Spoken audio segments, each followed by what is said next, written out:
भाजपामधले ओबीसीचे सगळे नेते आमदार मंत्री एकत्र झाले।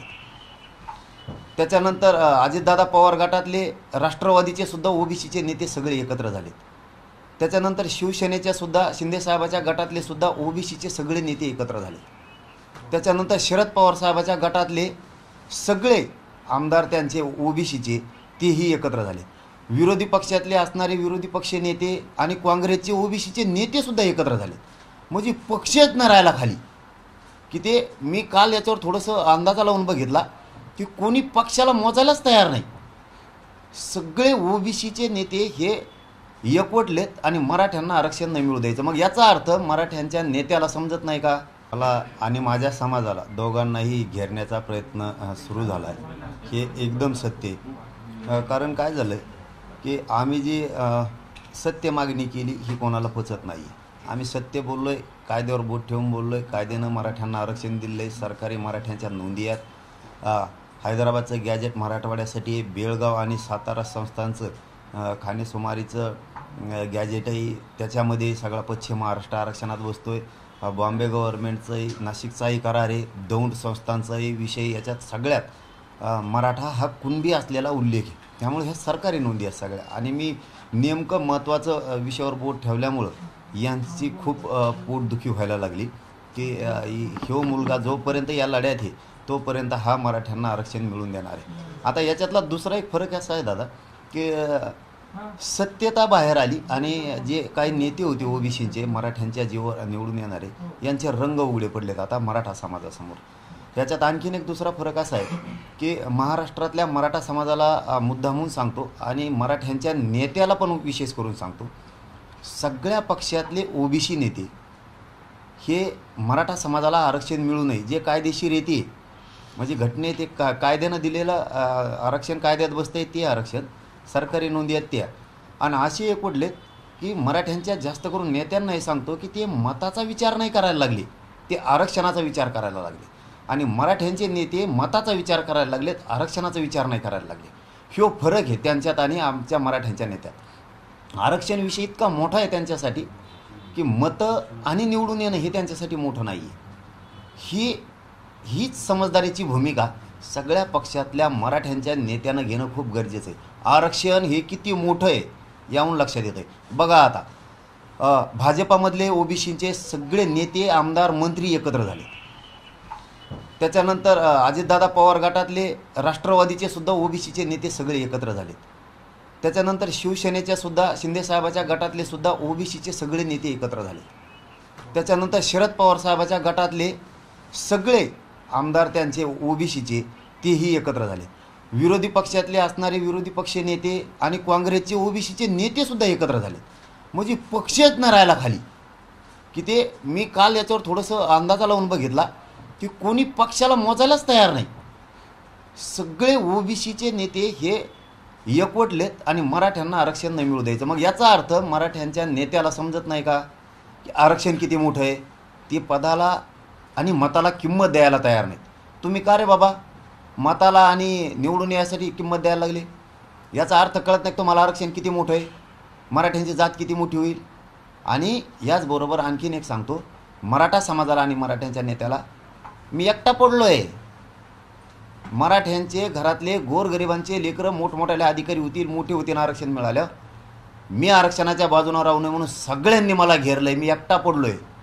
तुम्ही सगळ्यांनी ताकदीनं म्हणजे सत्ताधाऱ्यातले मराठ्यांचे मंत्री असो तेही आमच्याकडून बोलत नाहीत, त्यांनी आम्हाला उघडं पाडले आणि विरोधी पक्षातलेही बोलत नाहीत। मराठा समाजाला माझी विनंती आहे की आपण एकजूट राहा। मराठ्यांच्या नेत्यालासुद्धा मी वेळोवेळी आवाहन केलेलं आहे की तुम्ही तुमच्या पदाला, मताला आणि निवडून यायला किंमत देण्यापेक्षा जातीचं आरक्षण लय मोठं आहे हे सिद्ध करून दिलं आहे आपल्याला ह्या 8 दिवसात ओबीसीच्या सगळ्या नेत्यांनी। त्यांना आरक्षण महत्त्वाचं आहे, निवडणूक नाही ना मतं नाही। माझी हात जोडून विनंती आहे सगळ्यांना की जात संकटात सापडली माझे गोरगरीब मराठ्यांचे पोरं संकटात सापडलेत, मराठ्यांच्या नेत्यानं ताकदीनं उभा राहा, हसण्यावर नेऊ नका, वाटोळं होईल। आणि मराठा समाजाला माझं आव्हान आहे की आपण 6 जुलै ते 13 जुलैपर्यंत जे शांतता जनजागृती मराठा आरक्षण रॅली ठेवली, याला सगळ्या मराठ्यांनी उपस्थित राहा। लेकरांचं वाटोळं डोळ्या देखता होऊ देऊ नका, ही मराठा समाजाला माझी हात जोडून विनंती। 6 जुलैपर्यंत सगळ्या मराठा समाजाने आपण आपले कामं उरकून घ्या, पण 6 जुलैला एकही मराठा घरी न राहता जिथं जनजागृती शांतता मराठा आरक्षण रॅलीचं नियोजन केलं तिथं सगळ्या मराठ्यांनी एकही गावाच्या बाहेर जायचं नाही किंवा त्या दिवशी कोणी लग्न कार्याला सुद्धा जायचं नाही. आपल्या लेकरासाठी ज्या जनजागृती रॅल्या ज्या ज्या तारखेला ज्या ज्या जिल्ह्यात ठेवल्यात त्या त्या जिल्ह्यातल्या सगळ्या मराठ्यांनी ताकदीनं शांततेत एकत्र या. आपल्या लेकराला न्याय द्यायचा आहे. आपल्याला घेरलं आहे, आपली जात संकटात सापडलेली आणि मी एकटा पडलो आहे. मी हटत नाही, मेलो तरी हरकत नाही, पण मी हटत नाही. मराठ्यांना ओबीसीतून आरक्षण दिल्याशिवाय सोडत नाही. दुसरा मुद्दा लगेच सांगतो म्हणजे तुम्हाला बोलायला. काल शंभूराजे देसाई साहेबांनी पत्रकार परिषद घेतली आणि त्यांनी सांगितलं आहे की दोन्हीनेही शांत राहावं.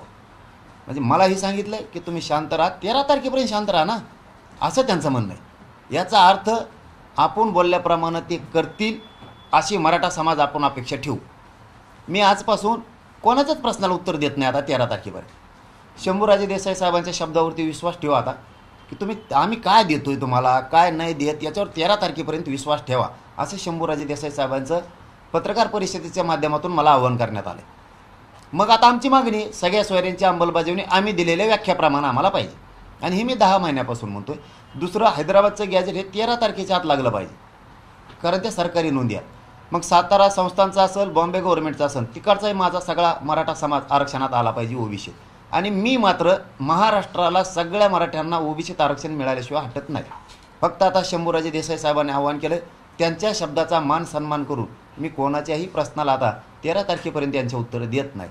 फक्त आता उत्तर द्यायचं नाही म्हणून मराठ्यांना फक्त आता शेवटचा तिसरा मुद्दा एक सांगतो की पुण्याच्या भाषणात छगन भुजबळ म्हणले त्यांचं असं म्हणणं होतं की आता गंजल्यात तलवारी त्या घासून ठेवा. मग ते शायरीच्या माध्यमातून असं कशाच्या माध्यमातून ह्यो इशारा डेंजर आहे. ह्यो इशारा डेंजर आहे की तलवारी गंजल्यात त्या घासून ठेवा. याचा अर्थ त्याला बहुतेक मराठ्यांसंग दंगल घडून आणायची, जाती जाती तेढ निर्माण करायचा. मराठ्यांना फक्त माझं एकच आव्हान आहे, आपण शांततेत राहायचं. अगोदर सुरुवात आपण करायची नाही, पण आपणही तयार येणारा. मराठा हा कडवट आहे, भेणारा नाही. जर यांनी तसं काय प्रयोग केला आणि यांनी जर पुढं हत्यारं वाटायचं काम केलं दंगली घडायचा प्रयत्न जर केला तर आपण हात बांधून बसायचं नाही. कारण माझा एकही मराठा यांच्या हातून मारता कामा नये, वयाला जाता कामा नये. ही नियत राज्याबाबत आमची नाही. आमचं म्हणणं आहे राज्य शांत राहिलं पाहिजे, कुठं जाती तेढ नाही झाला पाहिजे, दंगली नाही झाले पाहिजे. यांनी माणसं पेरलेत, मराठ्यांच्या विरोधात बोलायला यांनी माणसं पेरलेत आणि ते कुंकडं बरळायला लागले. याचा अर्थ तवाच लक्षात येतो की आपल्या समोरासमोर आंदोलन बसवायचे, दंगल घडून आणायची, नाही घडली तर मुद्दाम त्यांच्या अंगावर जायचं, त्यांच्या अंगावर गाडी घालायची. कारण ह्या पुण्याच्या केलेल्या भाषणात खूप अनेक अर्थ निघायला लागले त्याची की गंजलेल्या तलवारी घासून ठेवा, आपण कमी नाहीत, कोणाच्या बापाला भेट नाहीत. म्हणजे त्याला तो चिथावणी द्यायला लागलाय, चिथावणी द्यायला लागलाय, लोकांना तयार करायला लागलाय दंगली घडवण्यासाठी. मराठ्यांनी सुद्धा सावध राहा. जर तसा प्रयोग होण्याचा प्रयत्न झाला तर बेसावध एकही राज्यातला मराठा नाही पाहिजे. आपण एकटेच 50-55% त्याला नाविलाज आहे. मुख्यमंत्री आणि गृहमंत्र्यांना सुद्धा सांगतो आमचा नाविलाज आहे. जर तसा काही प्रयोग झाला तर आम्ही सुद्धा एकही पाऊल मागे सरकारणार नाही. जशास तसंच उत्तर देणार आम्ही सुद्धा. ते शांततेत राहिले आम्ही शांततेत राहणार. पण ते जर आता आमच्यावर तलवारी चालवणार असले, छगन भुजबळ जर असे इशारे देणार असले झाल की तलवारी काढा, गंजलेल्या तलवारी घासून ठेवा, हे जर असे जर ते इशारे देणार असला तर ही राज्यासाठी गंभीर बाब आहे, अत्यंत गंभीर बाब आहे ही राज्यासाठी. ही राज्यासाठी शांततेची बाब नाही आहे.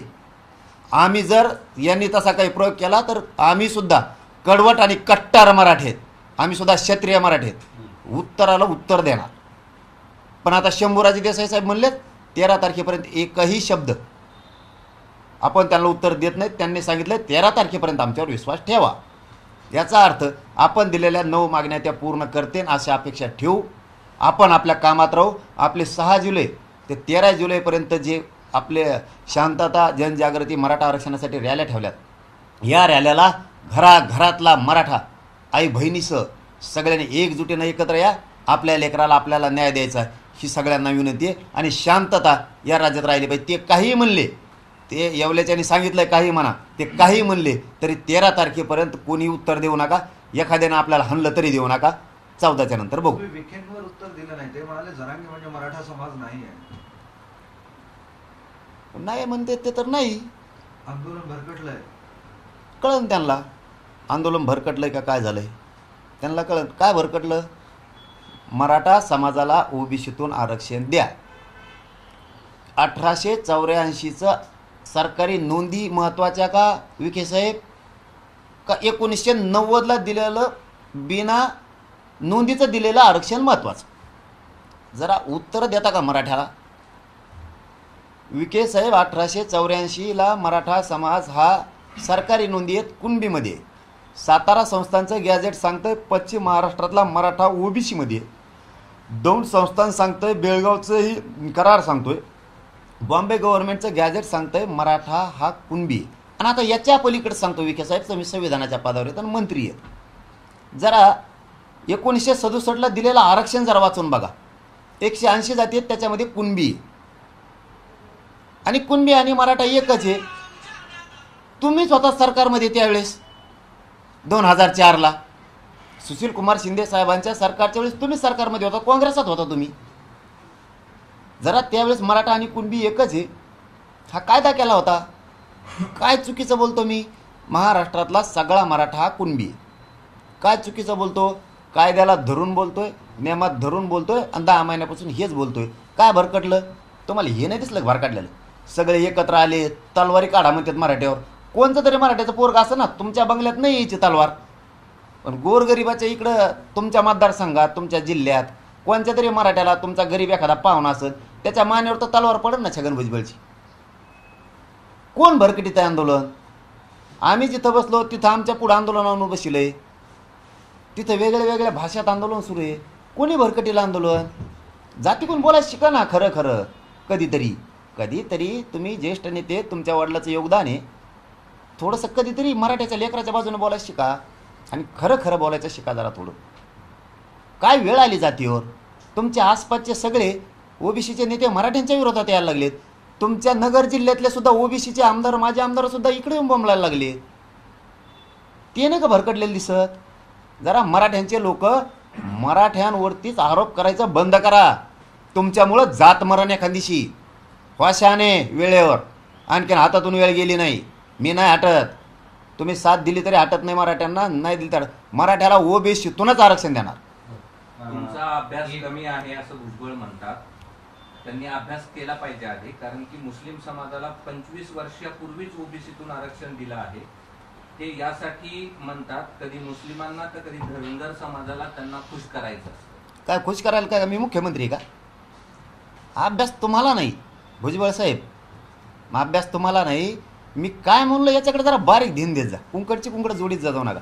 तुम्ही काय करताय बघा, खोटं आरक्षण लोकात पसरायला लागले.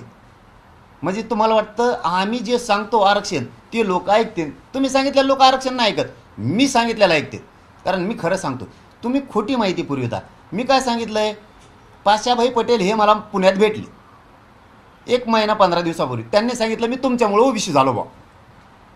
म्हणजे याचा अर्थ त्यांना आरक्षण नव्हतं. हे मला महिना 20 दिवसापूर्वी म्हणले असतील पुण्यात की मी माझी कुणबी नोंद तुमच्यामुळं निघाली आणि मी ओबीसी झालो बा जरांगे पाटील तुमच्यामुळं. मग तो मुस्लिम का होता आरक्षणात? नव्हताच ना. तुम्हाला मी काय बोलतो हे कळतच नाही भुजबळ साहेब. मी काय तुम्हाला कळायचंच नाही. मला असं वाटतं तुम्ही जातीवाद करू नये. तुम्ही एक गोष्ट मान्य करावी ज्येष्ठ नेता म्हणून, की मराठ्यांच्या सरकारी नोंदी सापडल्यात आणि मराठा हा 67ला दिलेल्या आरक्षणाच्या वेळेस कुणबी म्हणून आहे. तर जे निकष आरक्षण देताना ठरवले होते जाती, उपजाती आणि पोटजाती, तर कुणबीची पोटजात किंवा मराठ्यांची पोटजात कुणबी होती जशी तुमची झाली हे मान्य करा. आणि महाराष्ट्रातल्या सगळा मराठा हा ओबीसी ते मान्य करून तुम्ही हातानं या वयात एवढ्या मोठ्या समाजाची नाराजी अंगावर घेऊ नका. कारण तुम्ही किती एकवटले तरी एकटाच मराठा महाराष्ट्रात अर्धा आहे, 50% एकटाच. थोडा विचार करा जरा गांभीर्यानं. मुस्लिम समाज ओबीसीत आहे आणि ते येणार आहे आणि तुम्हाला त्याला नियमानं आरक्षण द्यावं लागणार आहे 100%. कारण आदिवासी समाजातसुद्धा काही ठाकर म्हणून समुदाय ते सुद्धा आरक्षणापासून वंचित आहेत. एस टीपासून का वंचित ठेवलं त्यांना? का वंचित ठेवलं? त्यांनी किती दऱ्या खोऱ्यात काम करायचं? का त्यांचे लेकरं मोठे होऊ नये? आदिवासींचे लेकरंसुद्धा का मोठे होऊ नये? त्यांच्या सुविधा त्यांना का मिळू नये? आता जमिनी कमी झाल्यात, पूर्वी जमिनी होत्या, त्यांनी काय व्यवसाय करायचे आणि काय जगायचं? आदिवासी समाजाला सुद्धा एसटीत समावेश त्यांनी केलेलं नाही आहे. ठाकर समाज हा आमच्या मराठवाड्यातलं हे सुद्धा उदाहरण आहे. कितीतरी पाड्या असे आहेत आदिवासींचे की ते आरक्षणामध्ये नाही आहेत. का अन्याय त्यांच्यावरती पण अजिबात नाही झाला पाहिजे त्यांच्यावर सुद्धा. तुम्हाला जमतं ओबीसीच्या नेत्यावर आमच्यावर अन्याय करायला, आणि त्या गोरगरिबावर कशामुळे अन्याय करता तुम्ही? धनगर बांधावर कशामुळे अन्याय करताय? जे आहे ते मी खरं बोलतोय, आणि यांना मात्र आता ते लागायला लागले खरं बोललेलं. त्याला काय, जे खरं आहे ते बोलतोय. नाही हटत, मराठ्याला ओबीसीतून आरक्षण घेतलं नाही हटत. हां, पाटील, जालना जिल्ह्यातल्या परतूर तालुक्यातल्या रायगव्हाण इथं एक पोस्टर लावलेलं आहे की ओबीसी नेता सोडता अन्य कोणताही नेत्यांनी गावात प्रवेश करू नये, गाव प्रवेश बंदी, अन्यथा मोठा अपमान करण्यात येईल. आता हे आता मला प्रश्न विचारला होता का बंधूंनी? विखे साहेबाला कळायला पाहिजे. या जरा गावात जाऊन त्या मग आंदोलन भरकटलंय, मी जातीवाद करतो का? आम्ही आमच्या लोकांना मी सहज सरळ सांगितलं होतं की बाबा असे लावायचे नाही आपण, पण स्वतःहून समाजानं ठरवलं होतं, लावलं होतं. पण सगळ्या नेत्यांसाठी त्यांनी लावले होते. मराठा असू नये तो कुणी असो, त्याला म्हणतात आंदोलन, त्याला याला म्हणत नाहीत जातीवाद. यायचं तर आमच्या गावात कुणीच यायचं नाही. राग जर नेत्यावर आहे, यांचा राग मराठ्यांच्या नेत्यावर आहे. मग मराठ्यांनाही आव्हान करतो, मराठा समाजाने इथून पुढं आपणही आपल्या नेत्यावर राग व्यक्त नाही करायचा. आता आम्ही खरं बोलत होतो, आम्ही म्हणत होतो आमच्याच लोकांनी आमचं वाटोळं केलं, आम्ही खरं बोलत होतो. पण तुम्ही जर असा भेद करायला लागले आमच्या नेत्याबद्दल बी, तर मराठ्यांना सुद्धा आता हे विचार करावा लागेल. आणि मराठ्यांचे नेते सुद्धा शहाणे व्हा ना. आता डबडे उगाच जातीला दोष देता हमेशाच, यासाठी मोठं केलं का रे तुम्हाला? आता हे काय, हे जातीवाद नाही का? आता जर असे बोर्ड लागणार असले मराठ्यांच्या नेत्याला गावबंदी, तर हे जातीवाद नाही का? पुढारी असतो, सगळ्यांनाच पाहिजे. मग कोणीच आमच्या गावात आहे, आमचा कुठे विरोध आहे? तुम्ही कम बोर्ड लावला, आमच्या तोंडातून असले शब्द नाही निघणार. पण एक जातीवाद तुम्ही करायला लागले ना. आता तरी मराठ्यांच्या नेत्यानं शान व्हा. ही कोणचा बोर्ड लागला त्याच्यावर, आता तरी मराठा समाजाच्या पाठीशी उभा राहा. व्हा शहाणे. हे असं याला म्हणतात जातीवाद. कशाला दोष देता? मनोज जरांगेला उगाच गोरगरिबांच्या मराठ्यांचे लेकरं मोठे व्हावेत म्हणून जीवाची बाजी लावून लढायला लागलो, आणि आता मी एकटा पडलोय, मला उघड्यावर पाडायचं ठरवलंय, माझी जात संकटात आणली. मराठ्यांच्या नेत्याने शान व्हा. असे जर बोर्ड लागणार असले तर आता तरी डोळे उघडा. आणि सगळेचे सगळे कोणत्या पक्षात असाल तुम्ही, मराठे बी तुमच्या पाठीशी खंबीर उभा राहतील. हो, जाहीर सांगतो, तुम्ही सुद्धा आता डोळे उघडा आणि मराठ्यांच्या पाठीशी ताकदीने उभा राहा. जनता घेऊन तुम्हाला बी मराठी उघडे पडून देणार नाहीत. हे शब्द आहे आमचा बी तुम्हाला. जरा सगळे एकजूट व्हा. जातीवाद हे भुजबळ घडून आणतोय, भुजबळने तसे बोर्ड लावायला सांगितलेले. हे सगळं काय राज्यात होतं हे फक्त भुजबळ आणि भुजबळच करतात, दुसरं कोणीही करत नाही. त्यांच्याशिवाय दुसरा कोणी नाही. आम्ही कोणत्याच नेत्याला दोष देत नाही आणि कधी देणार सुद्धा नाही.